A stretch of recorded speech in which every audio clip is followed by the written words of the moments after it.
Il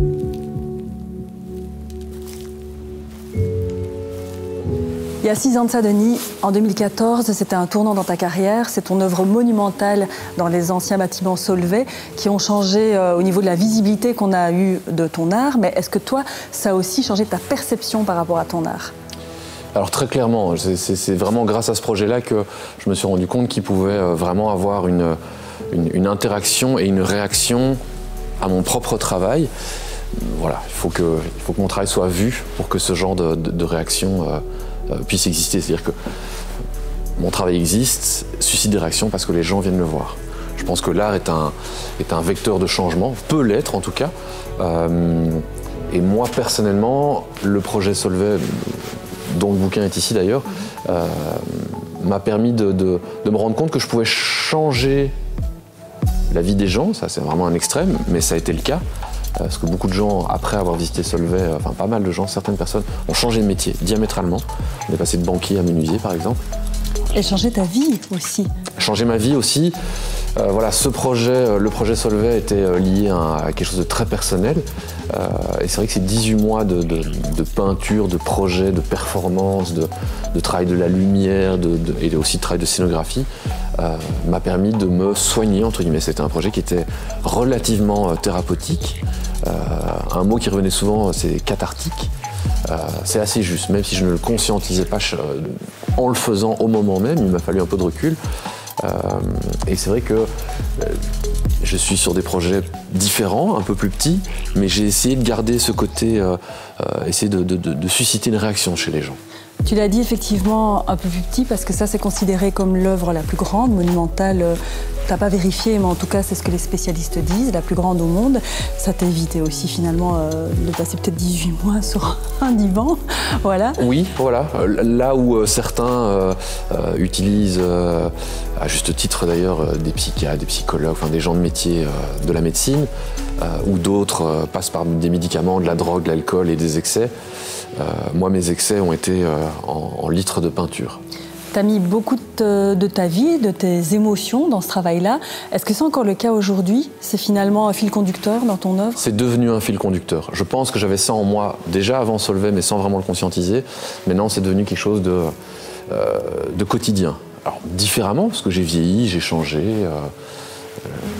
De l'eau a coulé sous les ponts, mais je reste dans cette optique-là d'essayer de susciter une réaction chez les gens. Et je le fais avec des mots notamment. Mais justement, qu'on parle de mots, est-ce que ces mots ont forcément, tu viens de lire, une signification pour toi? Est-ce que tu souhaites qu'ils aient une signification pour la personne qui s'approprie l'œuvre? C'est le but? Alors c'est vraiment un travail qui se fait en deux temps, dans le sens où moi j'écris en donnant du sens à certains mots, en les associant à d'autres mots. Mais là où moi je lirais le mot pardonner et j'en comprendrais un certain sens, vous, toi, ou n'importe qui viendrait visiter mon travail dans une expo ou ici à l'atelier, l'interprétera différemment. Les mots ne sont jamais seuls chez moi, ils sont toujours associés. Alors celui qu'on lira au-dessus ou celui qu'on lira avant va donner une sensation dans le cerveau, dans sa lecture. Et donc si on lit d'abord, je sais pas moi, croire et puis pardonner, ou alors si on lit d'abord, je sais pas moi, enterrer et puis pardonner, le pardonner n'a plus le même sens. Alors on voit, il y a des sculptures, ça c'est un des projets futurs. Elles sont là sous cloche, mais en fait l'idée c'est qu'elles deviennent monumentales aussi.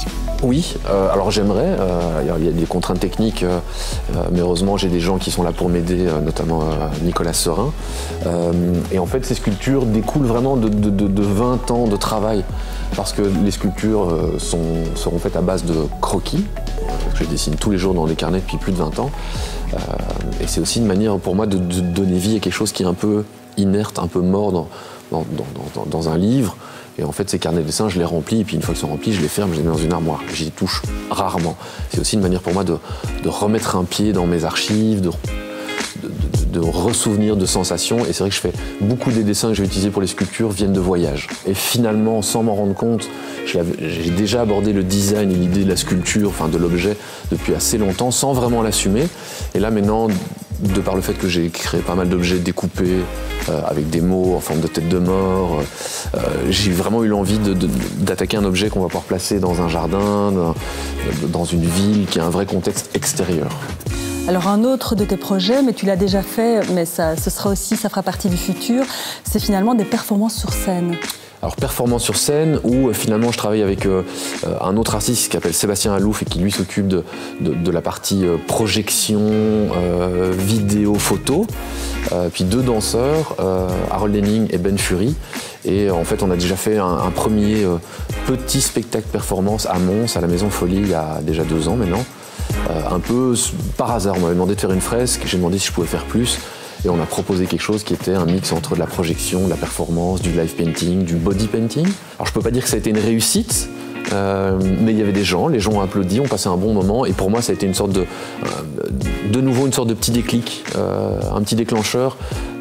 Pour aller plus loin. Pour aller plus loin et surtout dans des zones où je n'ai pas de confort finalement. Cette multiplicité dans ton art, c'est quelque chose qui te caractérise, mais il y a d'autres choses aussi. C'est ton accessibilité, tu es quelqu'un d'accessible, et aussi ton côté, tu t'intéresses au caritatif depuis toujours. Le côté accessible et le côté caritatif sont 2 choses qui pour moi peuvent s'inscrire dans un terme un peu plus global. C'est quelque chose une caractéristique humaine finalement. J'ai jamais voulu être ce genre d'artiste qui n'adresse pas la parole aux gens, qui ne vient pas au vernissage, qui ne répond pas aux messages.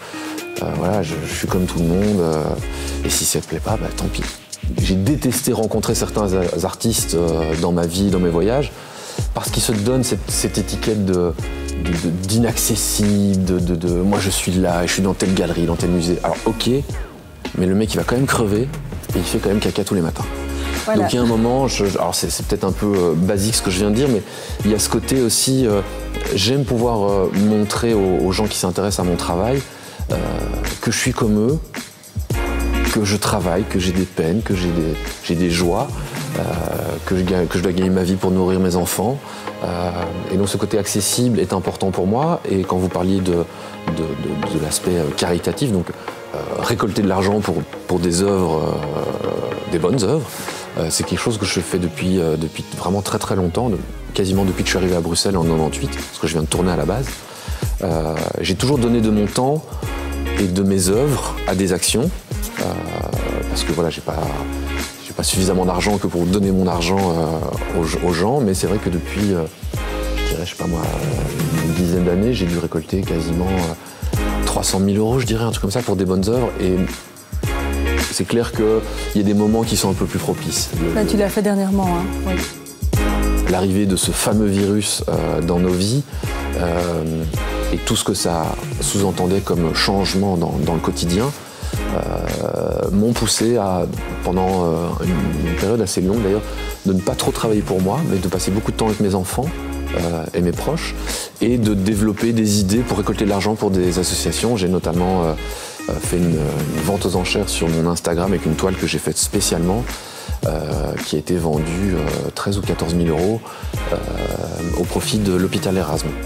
Et puis j'ai donné de mon temps aussi pour d'autres associations, notamment une association qui œuvre pour les sans-abri, pour leur apporter un peu de confort, donc des habits, des douches.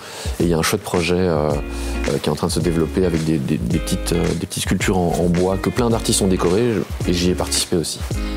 Denis, c'est ce qu'on te souhaite finalement, c'est plein de chouettes projets. J'espère. Merci. Merci beaucoup.